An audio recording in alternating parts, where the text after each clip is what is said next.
Good afternoon, everyone, and thanks for joining us again today. Before I get started today, I'd like to share an announcement that's not necessarily COVID-related, but still positive news. Today, O'Neill Steel announced the opening of a new 64,000 square foot metal distribution center in St. Joseph, Missouri. The new facility will begin operations on June the 1st and support multiple industries statewide. The O'Neill Steel is part of the United States' largest family-owned network of metal service centers, and we are proud that it has chosen St. Joe as the location for its next distribution center.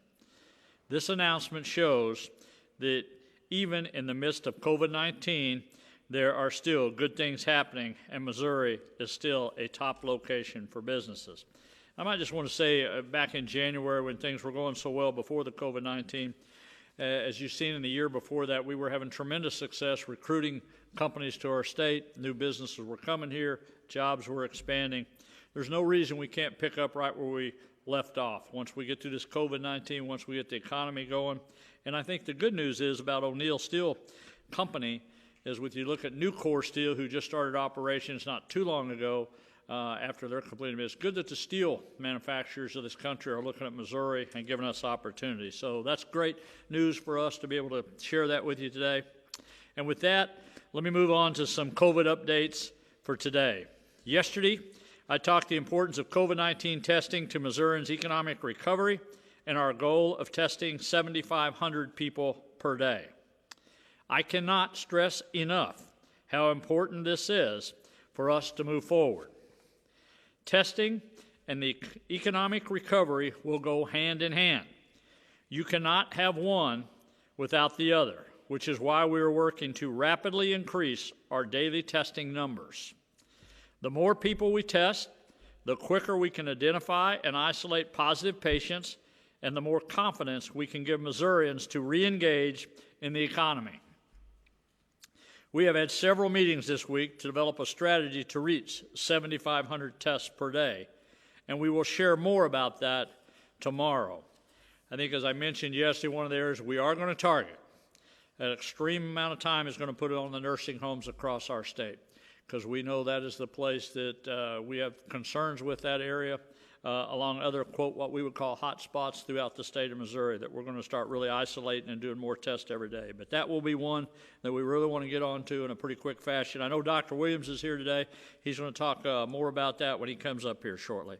Today we launched a new online dashboard with COVID-19 data from across the state.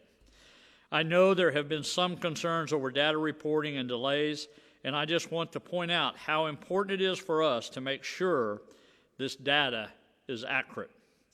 Throughout COVID-19, we have worked very hard to be transparent and provide you with the most accurate, up-to-date information as possible, and the same goes for this dashboard. We want Missourians to have access to the data and information we're using to make decisions as we work through the recovery process. On this dashboard, you can see interactive data on everything from COVID-19 cases to testing numbers, positivity rate, deaths, and hospitalizations. Much of the data is also broken down even further by county or demographics. The dashboard is a great representation of the trends we've been seeing across the state driving our decisions to reopen, and I encourage you to use this to stay informed and up to date on the situation in Missouri. One of the most frustrating things I went through at the beginning of COVID-19 was getting good information, good data, accurate data. There was so much information come from outside the state of Missouri that was totally inaccurate. A lot of think tanks were sending information and really turned out to be more guesstimates than it did anything on that.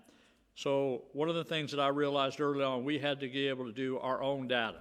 The data you're going to see that we're going to make public has to do with only Missouri. And it's done by Missourians, and it's about who we are in this state and that data. It's not about projections. It's not about guesswork. It's about what's real and what's not in this state.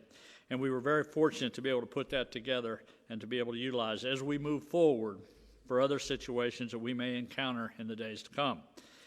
As we work through the recovery process, the Missouri National Guard will continue to play an important role, especially in regards to testing.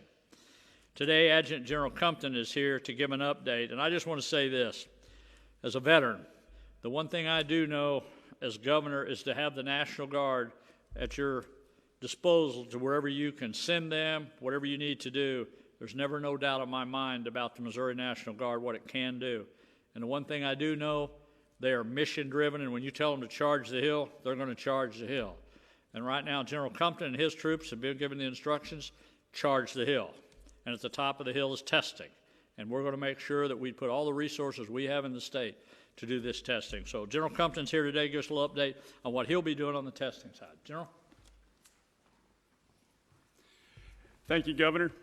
Hey, good afternoon. I am glad to provide an update on what the Missouri National Guard is doing to assist in our COVID-19 response efforts and reopening the state. We continue to support the Governor's Show Me Strong recovery plan and have almost 1,000 soldiers and airmen working alongside local and state partners. Guard men and women are conducting medical screenings at state buildings in Jefferson City, St. Louis, Kansas City, and Springfield as the state workforce returns. We continue supporting N95 mask decontamination at 13 collection and redistribution sites throughout the state, and there are many organizations signed up to use this program. Our Guard members continue to assist with meal distribution from multiple food banks and support the Department of Elementary and Secondary Education in the delivery of nutritious meals to our school-aged children. In conjunction with SEMA's Disaster Medical Assistance Team, we continue to support and operate the alternate care site in Florissant. Our civil support team is supporting state lab testing, and as the Governor just mentioned, we are working closely with DHSS, OA, and many other state agencies to expand testing across the state to support the health and well-being of Missouri citizens and help open up the Missouri economy. We look forward to the efforts that the Governor alluded to that will expand our testing in the very near future, and as he mentioned, that we'll roll out more details starting tomorrow. In addition, we continue to provide augmentation and logistic support to our interagency teammates to support a timely, coordinated response. I appreciate the partnerships and the incredible teamwork we've enjoyed with our state and local agencies. Much has been accomplished, working together and taking care of each other as one team. Governor Parson, thanks for your leadership, along with the support of our great partners and great communities across the state. Businesses are opening, and citizens are able to return to work. Missouri is recovering. Thank you for calling on the Missouri National Guard to help. We are proud to be part of this team of teams. We're always ready, always there. Show me strong. Thank you very much.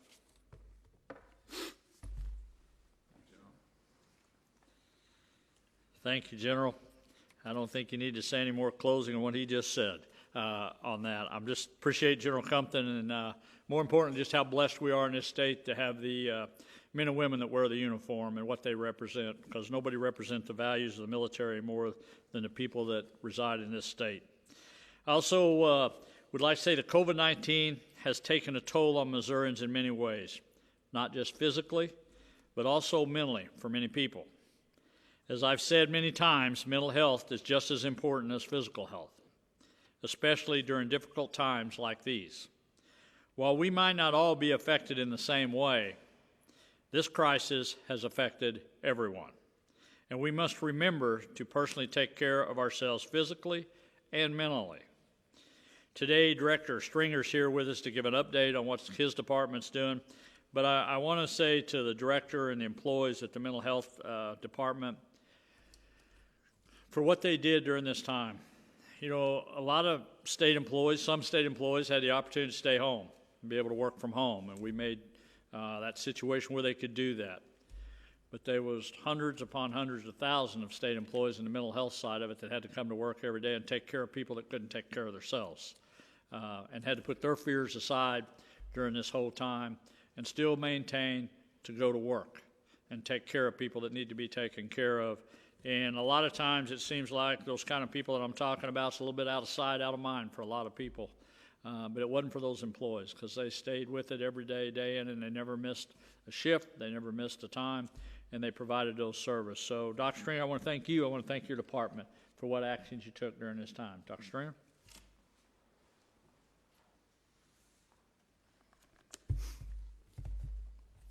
Thank you, Governor, and thank you for those kind words. I'd like to start by expressing my sincere condolences to the families and friends that have lost loved ones to this virus. I also want to again thank the many Department of Mental Health staff that, as the Governor says, continues to perform spectacularly during this crisis. This includes dedicated men and women who work on our state psychiatric hospitals, in our rehabilitation centers, in our state-operated community programs. I also need to acknowledge my department's contracted community providers of treatment, prevention, recovery, and rehabilitation services. I cannot tell you how much we appreciate your ongoing commitment to serving some of the state's most vulnerable citizens, especially during this most difficult time. So just a few updates this afternoon. First, I wanted to let you know that my department's Office of Disaster Services has developed what is called a behavioral health strike team that can quickly deploy specially trained individuals from our community mental health centers and the department's disaster team to work with an impacted region after a local emergency. This concept was piloted during the Branson duck boat tragedy. However, the outbreak of COVID-19 prompted us to fully activate and deploy this team for the first time. Strike team members worked in conjunction with the Air and Army Guard to assist families, individuals, and deployed service members in the St. Louis area. They assisted through crisis counseling, which involves teaching coping skills, managing stress, recognizing common reactions that people have after a disaster, and often just providing a listening ear. The deployment has been a success, and the team is standing by to provide further assistance. The second thing I wanted you to know is that my department has applied for a crisis counseling program grant. The Federal Emergency Management Agency, or FEMA, funds and oversees the crisis counseling program to provide mental health support and training in presidentially declared major disaster areas. And this is the first time, by the way, that all 50 states have requested disaster declarations. The third and last thing I want you to be sure that you know is that the month of May is our nation's Mental Health Awareness Month. While the pandemic continues, its effects on mental and emotional health can be as serious as the effects on physical health. This is a stressful time, certainly due to fear of the virus, but also because of restricted activity, reduced contact with friends, family, and coworkers, loss of employment, which in itself can be devastating. And our nation's farmers are facing incredible challenges. It's understandable then to feel overwhelmed, stressed, and anxious. If you're feeling that way, of course, you're not alone. The good news is that help is available, and in new ways that you should know about. I mentioned before the Federal Disaster Distress Helpline, which is staffed 24/7 with specially trained mental health professionals who can listen and hopefully talk you through whatever you may be struggling with. They could also connect you with services here in Missouri if you need help beyond what they can provide. That helpline number is 800-985-5990. And of course, you can also search Google the Disaster Distress Helpline, and it'll tell you other ways to contact them if you'd like to. I'm also glad to tell you that thanks to the leadership of Governor Parson, Mo Health Director Todd Richardson, and leaders in my department, the strict rules about face-to-face counseling and other mental health services have been relaxed, so that now people can get services in their own homes through platforms like FaceTime, Zoom, and even just phone calls. Our community mental health centers, substance use treatment providers, and providers of developmental disability services have found that this not only helps to prevent the spread of the virus, but also encourages engagement, protects privacy, eliminates transportation barriers, and gets and keeps people connected with potentially life-saving services. In conclusion, I'll just say this. We're in this together, and although we may never be the same, we will be forever stronger. Missouri strong. Thank you. Thank you, Mark, and thanks for all the people that work over there at the department. One of the things Mark said when he was up here that I think is something that every day I get more proud of my directors and my commissioners that work under the administration, of how much they work across their own lines to help one another out. He just mentioned in there when he was talking about how he had worked with the Guard, how he had worked with other agencies across state. That's one thing that I can tell you. All my directors are all willing to help each other when they need help, and I'm not sure a lot of states can say that, but I can tell you it's one thing I'm really proud of for what they do. So to wrap things up today, I'd like to share a few words of encouragement to Missouri's 2020 graduating seniors. Tomorrow, I have the very special opportunity to speak at my granddaughter's high school graduation, and I'm looking forward to that. It will be the first time that I've spoken at a high school graduation, and I guess it'll be the first time my granddaughter graduates also, so it'll be a good day for both of us on that. And as grandparents of a senior, Teresa and I understand the challenges that many seniors are going through right now. And I know this isn't what they thought their senior year would look like, but there is still a lot to celebrate. The year 2020 will not be remembered because of COVID-19 virus. The year 2020 will be remembered as a launching pad for the next generation of successful men and women like yourselves that will make this state and nation better off than ever before. Tonight, in honor of Missouri's 2020 seniors, Teresa and I are lighting up the governor's mansion for the first time in Missouri's history. And I will give credit to the First Lady. I think I get to just accompany her tonight, but this is really what she's put together, her and her team has for the mansion tonight. So starting at 8:20 tonight, for you that understand military time, 2020 is what that military will. On the 20th day, the mansion will be lit up for 20 minutes and 20 seconds. So on the 20th day of 2020, the mansion will be lit up 20 minutes and 20 seconds tonight. So we're looking forward to celebrate that. Again, we know this wasn't how you expected your senior year to end, but don't let this define your entire high school career. There will always be challenges in your life, but it's how we overcome these challenges that matters. We're cheering for all of you. Congrats to the class of 2020, and God bless, and thank you very much. Kelly, let's go to questions. All right. Director Stringer, you available? Any questions for Director? Hi, Director. Over here. Is there any special focus right now on the needs of young people? I'm thinking with schools having been out, obviously counselors have also been out or working remotely, so are there any challenges there that you're working on? Certainly challenges, and we are working with young people. We've got a variety of not only treatment services available, but also prevention services.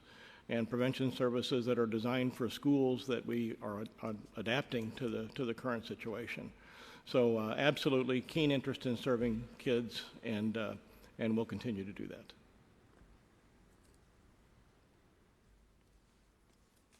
Okay, thank you.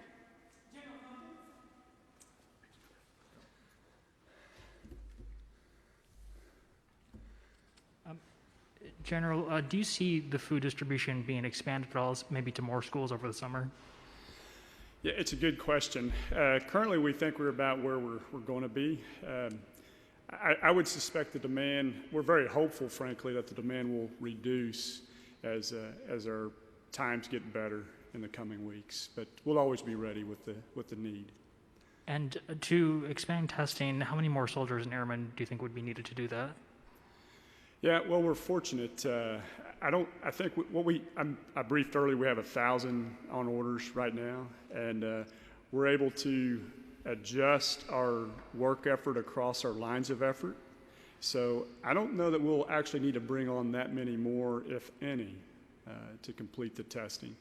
But should we need more, they're available. Thank you. Good afternoon, General. I know you said we'll know more tomorrow about how that testing mechanisms will work, but just in general terms, how can the Guard assist with testing? Is it delivering tests? Is it helping to set up a testing site? Yeah, it's a great question, and you're correct in your two parts there. We can provide a myriad of things to support. You mentioned setting up test sites.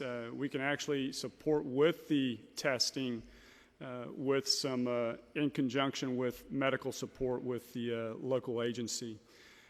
So transportation, logistics, setting up the site, data entry, and there'll be other things that come out through the rest of the staffing today, but we're excited to be a part of this. Thank you. All right, thank you, General. Thank you. Director Williams?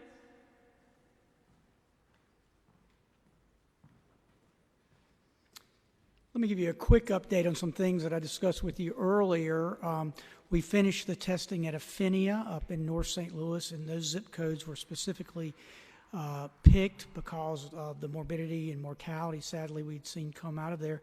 And of 359 tests, 20 came back positive, and I know Mayor Cruson and Fred Eccles will be very interested in those results as we transition.